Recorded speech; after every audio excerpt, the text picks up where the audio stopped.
बीते 10 दिनों से जिस लड़की के लिए हम सब दुआएं कर रहे थे कि काश वो जिंदा वापस आ जाए, तो शायद हमें राजा रघुवंशी के मर्डरर का पता चल जाए। चाहे वो मेघालय सरकार हो, मेघालय पुलिस हो, मेघालय के चीफ मिनिस्टर हो, या फिर मध्य प्रदेश के चीफ मिनिस्टर हो, या फिर होम मिनिस्टर हो, सारे लोग पूरी जान लगा दिए थे कि शायद वो लड़की वापस आ जाए जो 10 दिन से लापता है और राजा रघुवंशी के मर्डरर का पता चल जाए।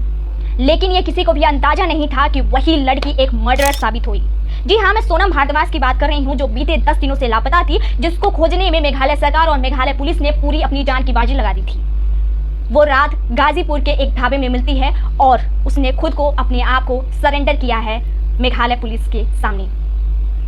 तो ये कहानी स्टार्ट होती है एक ऐसे कपल की जो कि बहुत ही खुश मिजाज और बहुत ही प्यार से जिनकी ज़िंदगी अभी तो स्टार्ट होने वाली थी, और एक लड़की ने पूरी एक लड़के का जो है पूरा घर परिवार, उसके माँ का जो सपना है, पूरा ज़िंदगी तबाह करती है। तो मैं सोनम भारद्वाज के बारे में आज बताने वाली हूँ, एक ऐसी मर्डरर जिसने एक लड़के के माँ की पूरा जो सपना होता है उसने बिखेर दिया, उसके माँ के हर सपने को चकनाचूर कर दिया। जो हर एक माँ सोचती है कि मेरे बेटे की शादी होगी तो वो बहुत ही खुशहाल रहेगा, एक ऐसी बीवी मिले जो उसके पूरे जीवन भर उसके साथ से साथ मिलाए, उसके हर सुख दुख में काम आए। लेकिन जब हमें कुछ ऐसी शॉकिंग न्यूज़ के बारे में पता चलता है तो हमारी जो रूह है वो कांप जाती है और हम शादी करने के डर से पहले ही अपने पैर को पीछे कर लेते हैं। तो ऐसी ही कहानी है राजा रघुवंशी की। मैं सोनम भारद्वाज के लिए बिल्कुल भी दुआएं नहीं करूँगी क्योंकि वो बिल्कुल दुआ के काबिल है ही नहीं। और तो hey everyone, my name is Mahima और मैं आपको एक ऐसी कहानी के बारे में बताने वाली हूँ जो बहुत ही शॉकिंग न्यूज़ है, और एक ऐसे कपल की जो बीते 10 दिनों से लापता थी और पूरी मेघालय सरकार उनको ढूंढने में लगी थी। तो सोनम भारद्वाज और राजा रघुवंशी दोनों 1 महीने पहले दोनों की बहुत ही धूमधाम और बहुत ही प्यार से उनकी शादी होती है, और ये उसके बाद से मेघालय में हनीमून के लिए एक ट्रिप बनाते हैं। लेकिन ये ट्रिप तो सोनम भारद्वाज ने पहले ही पूरा चक्रव्यूह जो है अपने लवर यानी प्रेमी के साथ वो रच चुकी है, बस मनाना तो यहाँ पे राजा रघुवंशी को था। तो दोनों डिसाइड करते हैं कि वो मेघालय हनीमून ट्रिप के लिए जाएंगे, और जाने के बाद वो 23 मई को लापता होते हैं। पहले तो जो सोनम भारद्वाज है वो अपनी सास यानी कि राजा रघुवंशी की मदर से बहुत ही प्यार से बात करती हैं, और जहाँ भी वो घूमती हैं वहाँ की जो सारी बातें हैं वो अपनी सास से बताती भी हैं, और वो बहुत ज़्यादा खुश होती हैं। उसके बाद से 23 तारीख को 1 बजे के करीब वहाँ पे जब उनकी सास दोबारा कॉल करती हैं उनको, तो पहले तो राजा जो रघुवंशी हैं उनका जो है फ़ोन स्विच ऑफ बताता है। फिर वो क्या करती हैं, सोनम भारद्वाज हैं उनको कॉल लगाती हैं। बार बार कॉल लगाने पर रिंग तो जाता है लेकिन वो कॉल नहीं उठाती हैं। फिर से जो है लड़के के भाई, फिर लड़की के भाई, सब लोग कॉल करते हैं लेकिन कोई कॉल उठाता नहीं है। बाद में सोनम भारद्वाज का भी फ़ोन स्विच ऑफ हो जाता है। इसके बाद से जब उनके घर वाले कॉल पे कॉल मिलाते हैं लेकिन कहीं भी उनको उनकी खबर नहीं मिलती है, फ़ोन स्विच ऑफ आता है, तो उनको शायद से ये अंदाज़ा होता है कि इनके साथ कुछ तो बुरा हुआ है। तो जो लड़के के भाई हैं वो मेघालय पहुंचते हैं और ये पता करने के लिए कि उनके साथ कुछ बुरा तो नहीं हुआ है। जब वो जिस होटल में वो रुकते हैं वहाँ पे जाते हैं और वो जो भी मैनेजर रहते हैं उनसे बातचीत करते हैं, तो जो होटल का मैनेजर रहता है या फिर उनके जो भी जो काम करने वाले रहते हैं वो कहते हैं कि अभी तो ये जो लोग हैं यहाँ पे विजिट नहीं किया लेकिन सामान उनका वहीं पे था। तो जो उनके भाई हैं वो पूरा श्योर हो जाते हैं कि इनके साथ कुछ तो हुआ है और ये लापता है, इसी वजह से ये मतलब कि इनका कोई भी कॉल या मैसेज नहीं आ रहा है। तो वो जाते हैं मेघालय पुलिस के पास और इनकी मिसिंग रिपोर्ट कराते हैं। पहले तो जो पुलिस है ज़्यादा सीरियस नहीं लेती है, इक्का दुक्का जाके आसपास के जितने भी टूरिस्ट प्लेस हैं वहाँ पे विजिट करती है और थोड़ी बहुत छानबीन करती है, पर ये दोनों मिलते नहीं हैं।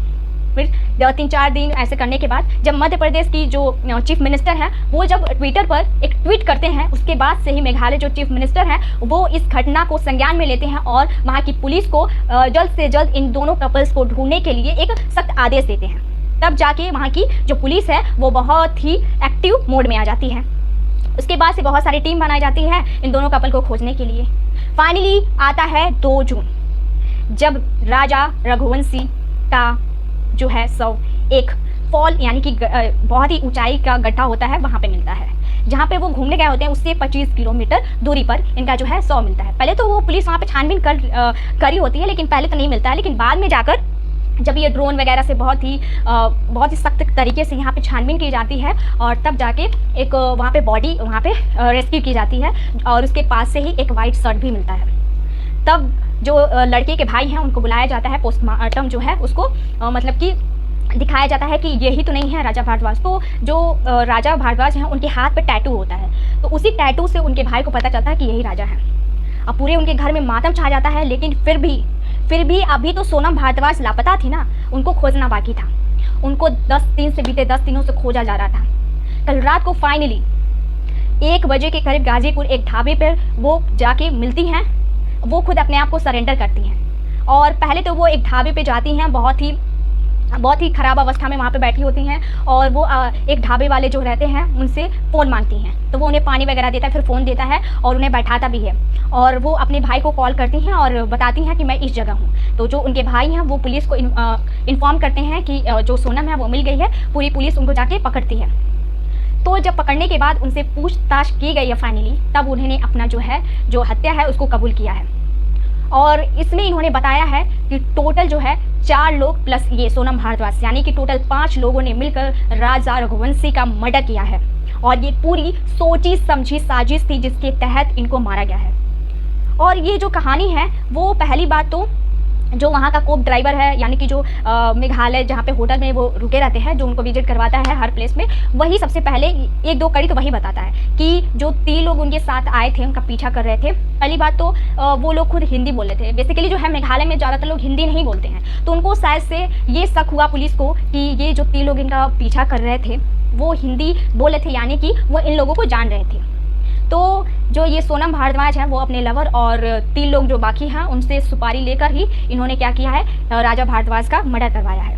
और पूरी ये जो कहानी है जो बीते 10 दिनों से पता नहीं क्या क्या गढ़ी जा रही है कि आखिर सोनम लापता को कहीं बांग्लादेश के नक्सलियों ने तो नहीं उठा लिया, कि जो भी बांग्लादेश बीते दिनों से, क्योंकि मेघालय और जो बांग्लादेश है उसका बॉर्डर सटा हुआ है और हम देख रहे हैं कि बांग्लादेश में अभी सिचुएशन सही नहीं है। बहुत सारे वहाँ के जो नक्सलवादी हैं वो बॉर्डर पार करके यहाँ पे चले भी आते हैं, बहुत लोगों को डराते धमकाते भी हैं। इसी वजह से शायद से वहाँ की मेघालय सरकार को ये लगी थी कि वहाँ की जो घाटियाँ वगैरह हैं वहाँ पर ज़्यादा रिस्क होता है और इसी वजह से कहीं राजा रघुवंशी को मारकर कहीं सोनम भारद्वाज को बांग्लादेश के नक्सलवादियों ने कहीं उठा तो नहीं ले गए हैं या उनके साथ कुछ बुरा तो नहीं कर दी हैं। 10 दिनों से यही शायद से यही सब लोग अंदाजा लगा रहे थे, लेकिन किसी को ये बिल्कुल आइडिया नहीं था कि सोनम भारद्वाज ही असली मर्डरर निकलेंगी।